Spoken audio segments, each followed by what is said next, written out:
This thing on my wall is a very nice TV. In the old days, a TV used to be used to watch television. But since the thing I'm filming on, which is an iPhone 11, it's made this redundant as a TV, because now the tippy-tappy in your hand is a TV, and this is used to screen things like YouTube and play video games. So the BBC are screwed. In the old days, to have this, you would have to be forced to have a TV license. We now know that you don't, because you only need a TV license if you watch live services or the iPlayer. And this can be used for anything else. You don't need a TV license for £157 a year, but the BBC still force us to pay it, should we choose to do that, despite now being a subscription service and also a commercial enterprise. £1.4 billion made by BBC Studios, and they now own a ton of channels that you have to pay to watch and that they make a ton of money out of advertising from. You can't have your cake and eat it. Which one are you? A national broadcaster paid for by the TV license, or a commercial entity making £1.4 billion?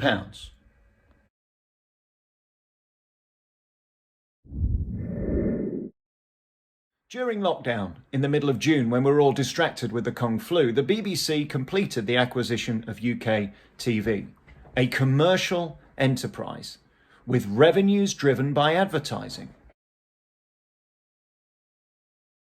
I didn't think that's what the BBC were meant to do.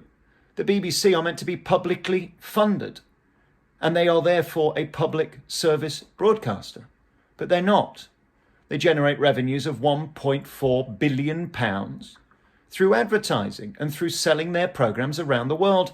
And by you subscribing to Sky to watch UK TV channels. How can this be right? What is most peculiar and fascinating to me is that it is not obvious anywhere on the main websites that UK TV is owned by the BBC, or should I say their commercial arm, BBC Studios.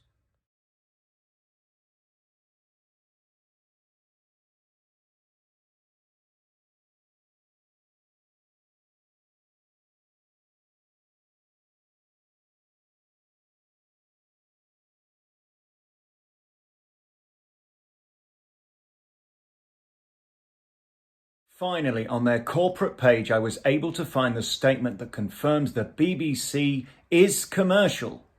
The BBC Studios is commercial. Can you believe this?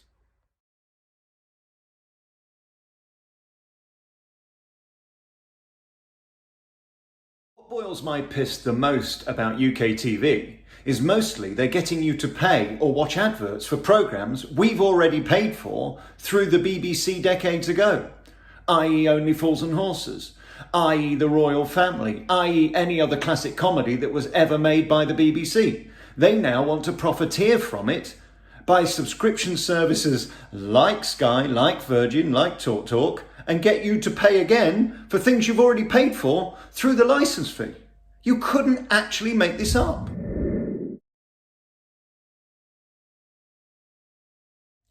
It has to be game over for the BBC.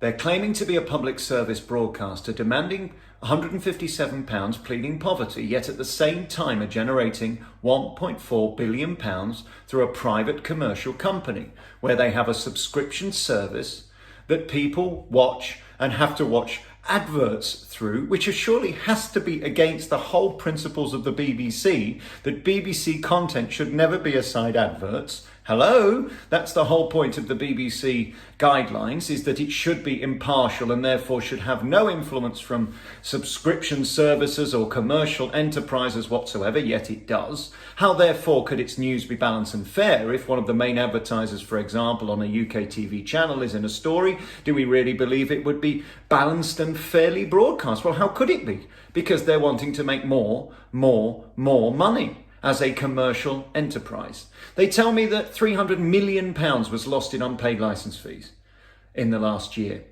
At least £300 million. Well, you've made £1.8 billion through your commercial arm. Here's what I say. Most companies don't make £1 billion. You could actually survive on £1.8 billion and get rid of the licence fee and continue simply as BBC Studios and be a subscription service. Those who want to pay to see programmes they've already paid for could therefore get them free. You can scrap local radio, which as we know is in terminal decline and nobody wants to listen to. The figures are there in black and blue. There's 100 or so million there you can save. Radio 3, what's the point of that? Keep Radio 4 for the toffs and the money people, keep Radio 1 for the drug dealers and the young people, and then you can maybe keep Radio 2 as your entertainment service. The rest can go in the bin. That's fine. Pay for what you want. In fact, I'll let you keep local radio. I don't care if you're a private business. If you want to waste 100 million on a service that no one wants to listen to, that's up to you. But what you can't do is claim that you're a public service broadcaster, demand pensioners pay you £157 and then make £1.4 billion through a commercial enterprise. BBC. We see you, we can see what you're doing, it's there at Companies House, and we know that you are having your cake and eating it. You're pretending to plead poverty at a time you're making £1.4 billion through a private company. Stop pretending. Have a reality check, sack 15,000 people and become a subscription service like everyone else, or like ITV, paid for through adverts. Fair and square. Not what you're doing now, pretending to be something you're not. You're pretending to be a public service broadcaster, but have a hugely globally successful commercial wing that now owns UK TV, that happened to be put through during a time of complete distraction where we're all busy worrying about the Kung flu. Well, there you go. Please share this video. Share. Let everybody know the truth. Everything is substantiated within this video by the screen grabs I've put up. All from BBC Press Office, all from BBC press releases, all from public domain news reliable sources. I am simply doing my job. I am a journalist doing what they taught me to do. Hold people to account. Thank you for the training, BBC. Subscribe to the channel. 90,000 friends all together for the greater good. We are the voice of reason. My name's Alex Belfield. See you soon. Ta-da.